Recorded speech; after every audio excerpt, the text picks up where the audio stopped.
nice things to me. Yes, this is Venice. Captivating, enchanting Venice.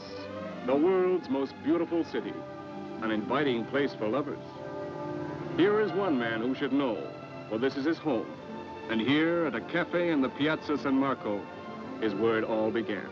That one completely unforgettable summertime we have all known. This was theirs, Jane's and his. And it started as casually as this.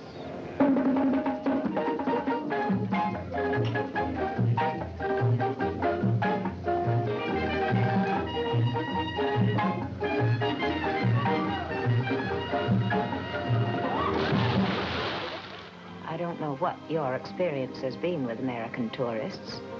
My experience has been that the tourists have more experience than I. Jane arrived with 3 pieces of luggage and a heart full of dreams. How naive and unrealistic they were. But when she understood that life can never be quite like you dream it, their real happiness began. Why did you do that? Why? There are others whose lives touched theirs, who will always remember that summertime in Venice. Signora Fiorini, who liked some of her guests better than others.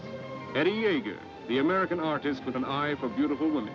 Among them, his wife, Phil. Little Mauro, who could worm the gold out of any tourist's tooth. Postcard lady? He made one mistake with Jane. He told her a lie. It almost ended their romance before it began. Perhaps it should have. But a lady was not so angry. You do that very well.